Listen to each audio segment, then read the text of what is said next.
Talk about sex, baby. Let's talk about you and me. Let's talk about all the good things and the bad things that may be. Let's talk about us.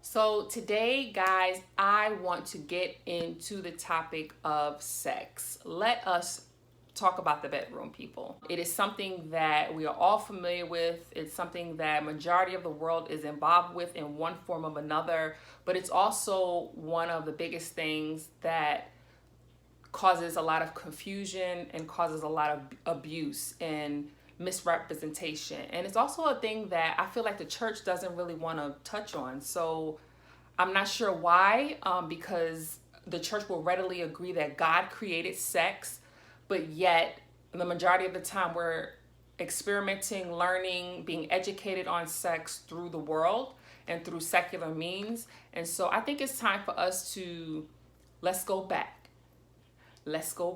to the beginning and learn about its purposes, its function, why did God create it, what was his purpose for it, and how can we turn something that so often leaves us broken, so often leaves us hurt and disappointed, into something that is supposed to be a blessing. There's a quote by Dr. Miles Monroe, and he says that basically whatever purpose is misunderstood or not understood, abuse is inevitable. And sex is definitely one of those things that is misused, abused, and all the like. So I want to talk about the four main purposes of sex. For us to understand something, we have to go back to the beginning. We have to go back to its original intent and purpose.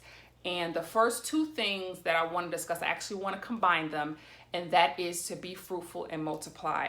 And that is basically taken out of Genesis chapter 1, verses 28, where God has created man. He has made both male and female in his image, and he has blessed them and told them to be fruitful and multiply and have dominion over the earth, subdue it, fill it, and rule over the fish, the land, the sea, the animals, and all the above. And I know a lot of times when we think of being fruitful and multiplying, we think of it more in a quantitative sense. We think of how many children can I have? Or how many times a day of sex can I have? How many times out the day? Instead of thinking of it more in a qualitative sense. And I think we miss the true and full purpose of being fruitful and multiplying when we take one half of it and we don't include the other half. So we take that quantitative side and we don't include that qualitative side.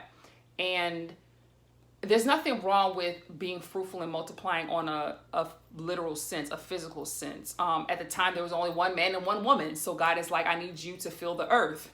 But if we look at it only in that sense, then we miss the bigger picture of it. And at the end of the day, sex should be a physical act that produces in both partners a qualitative and a quantitative aspect. When you are having sex with your partner or you're engaged in sex with your partner, they should be fruitful. The act should be fruitful. The consequences of the act should be fruitful. If you're having sex with someone and they are leaving broken, they're leaving shattered, they're leaving upset, they're feeling worthless, they're leaving feeling degraded, then I'm sorry. There's something wrong with the D. There's something wrong with the P. Let me tell you something. If that person is leaving you and they're devolving instead of evolving, that actually speaks to your stuff. And it lets the world know that your stuff ain't no good. Come on, y'all. You know, we brag on ourselves, we puff in our chests, and we thinking we so good. And yet that person's leaving crying, feeling ashamed, feeling less of a person, feeling worthless. And you think you done something in their life? Nah. Let me tell you, this is how you know when your stuff is good. When that person leaves you, and after y'all have had that moment and shared that moment together, and that person's leaving you uplifted, empowered, feeling like they have great self-worth, feeling confident, fancy free. Everybody's asking, oh my God, you got a glow on your face. Oh my God, man, you looking good. What's going on? But if they leaving looking downtrodden, broke, busted, and disgusted, that says something about what is taking place in the bedroom with you. The second purpose of sex is to become one, and that can be found in Genesis chapter 2, verses 24, where that part of it, God got a little bit more specific when he got into making man and woman, and this is where he saw that it was not good for man to be alone, and so he created a comparable helpmeet for him, and he caused him to go into a deep sleep, and he took a rib from his side, and he created a woman, and he brought the woman to the man, and the man said, whoa, dang, she fine. Nah, but he said, wow, this is bone of my bone, flesh of my flesh. She shall be called woman, for she was taken out of man. And in that time, he also made like a prophetic declaration of what it truly meant to become one. And he said, and this is the case, that a man shall leave his father and his mother and shall be united to his wife, and they shall become one flesh. And it says, and they were both naked in the garden, and they were unashamed. There's two things I want to point out when it comes to that. The first part is they shall become one. If we physiologically think of a male's physiology and a female's physiology, when those two come together, it almost serves as a lock and key. So there is almost like a fitting of a puzzle piece. And we need to get to the place where we understand that not every puzzle piece fits. Not every key is meant to go in every lock. Not every lock is meant to receive every key. And a lot of times what we're doing is we're almost making our locks and our keys. Okay, understand me, y'all. When I say locks and keys, we're making our locks and keys very generic. We're making it very general, very...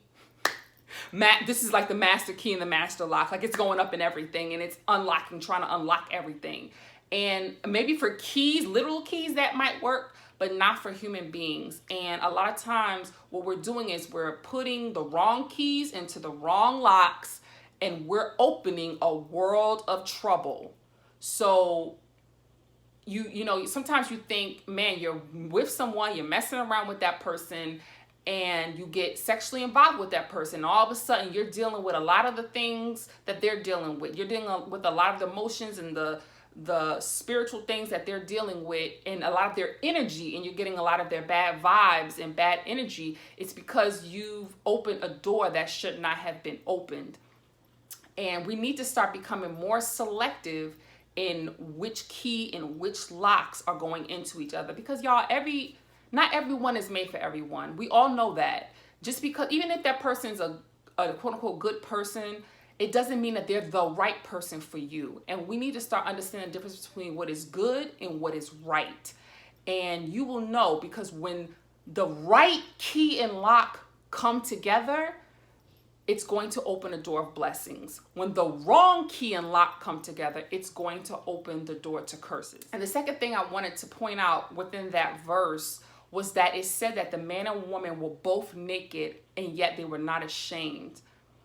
Y'all, I think that is probably the most significant and the most impactful verse, because it helps us to understand that there was a openness, there was a level of vulnerability that was there, and yet they were both completely in harmony with one another. They were both completely unashamed. There were no regrets. There was no condemnation. There was no guilt. There was just a place of safety and security. And y'all, we need to start asking ourselves, when it comes to the bedroom, after we're finished with the act, because let me tell you, when all the lusty is going on, and you all lusty, ripping off each other's clothes and all that stuff like that, at the end of that, are you left feeling empty? Are you left feeling guilty? Are you left feeling condemned? Are you left feeling ashamed? And if you are left feeling those things, that's a big indication that there is something wrong. Because when we enter that secret place with our partner, when we enter the Holy of Holies, if you will, we should be able to undress completely, y'all. Undress mind, body, and spirit, and be accepted and understand and know and feel the freedom that this is a safe and secure place, that I am free to be myself, that we are free to explore, we are free to indulge in each other's bodies without any type of aftermath, without any type of lingering negative effects. When that person is entering into your tabernacle, into your temple, you are receiving them. And you are receiving everything that comes with that person. When you are going into that temple and tabernacle, you are experiencing everything that's inside of that temple. So you have to be very selective in what temple you are going into or what temple you are allowing someone to come into. The fourth thing when it comes to one of the main purposes for the creation of sex was to know. And that can be found in Genesis chapter 4 and 1. I know most new translations will say that Adam slept with his wife, or Adam lay with his wife, or had sex with his wife, and she conceived. But I like the old translation. I like to take it back to old school, where it says that Adam knew his wife, and she conceived and bore a son. It basically is pointing out that when we engage in sex with someone, that is the most intimate place that we can be with that person. Again, it's almost like the Holy of Holies. And if it's not holy, you understand what it's going to be otherwise. Not even with your children can you come into that most intimate place with someone. To know someone is more than just physically knowing their body. It's more than just physically knowing what turns her on. It's more than physically knowing what gets him aroused. But it's also knowing their mind and their spirit and their soul. And we really don't take the time to really get to know one another. I'm talking about get to know one another. It's communing with that person. Just as God desires to commune with us in a most intimate and secret place, that's how sex should be. It's the communion with someone in a most intimate and secret place. And that's how I can understand why people will say you can make love to somebody without necessarily having sex with somebody. Because when you're making love, it's more than just a physical act, y'all. It is a fellowship. It is a secret, private, personal communion with someone. And I always like to think of it as a source of power. A lot of times what we're doing is we're complaining that we want better sex lives, but we're only tapping about 1/3 into the source. Think about it. If you're only tapping into the physical aspect, you may get an explosion of ejaculation, but you are not truly tasting the full power of how sex was meant to be. You're not tasting that full strength. You're not getting that full connectivity, that full energy. And that full energy is going to include both the body, the spirit, and the soul. So think about each of those as thirds. You're only getting 1/3 of the energy when you're just connecting on that physical level. But when you connect with your partner, body, soul, and spirit, that is full force power. That is full connectivity. That is complete energy. That is 100% that you're getting and that you're receiving. And so we need to start thinking of it in terms of power sources. A lot of this truly comes from building a lifelong commitment with someone. Like when I think about these things, now I truly understand why God is saying, it's not that I don't want you guys to experience sex, but I need you to experience, in order for you to get the full maximum potential out of it, I need you to experience in the way that I created it to be. And that's within a monogamous, committed, lifelong relationship. That way, y'all can explore as much as you want. Y'all can be free to try and experiment as much as you want, because I know that both of you are going to be there to handle the responsibilities of whatever comes out of that. And a lot of us want the pleasure without the responsibility. A lot of us want the orgasm without the accountability. And that's, you're half doing it when you do it that way. And not even that, but you're disrespecting their temple, and you're also disrespecting your temple, because we weren't created to half give and to half receive. We were created to receive in full. Jesus said, I came to give life and life abundantly. And why can't we look at that in regards to sex as well? Comes to the area of sex, we need to start being honest with ourselves, and we need to start asking ourselves, when I engage in this activity, first of all, am I doing it in the way that God designed it to be? Am I with a lifelong partner? Also need to be asking, when that person engages in sex and when I engage in sex with that person, with my partner, are they being fruitful and multiplying in the things that are good? Character, blessing, feeling whole, feeling secure, feeling safe. Is their self-worth being built up? And I ask myself those questions in regards to myself as well when I give my body. Also, we need to be asking ourselves, is our relationship, when we have sex, is this building and solidifying our relationship and bringing it to a place of unity, or is it dividing and tearing up our relationship and making us more distant and more cold?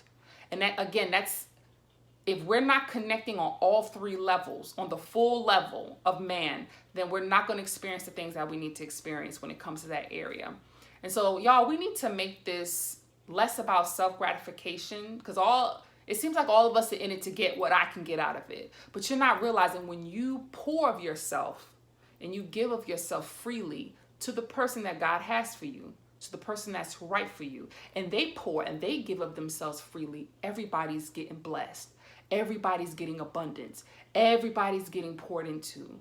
But if you're coming with only what you can get out of it, and that person's coming with only I can get out of it, then yeah, you might get a nut, you might get an orgasm, but I guarantee you it is not going to be to its full potential and to its maximum potential. My prayer for us is that, y'all, we start understanding its true nature, its true potential, and how can we come in alignment so that we can experience not only that blessing in our lives, but blessing in our bedrooms too. All right, y'all, be blessed. I will talk to you next time. Love you. Bye.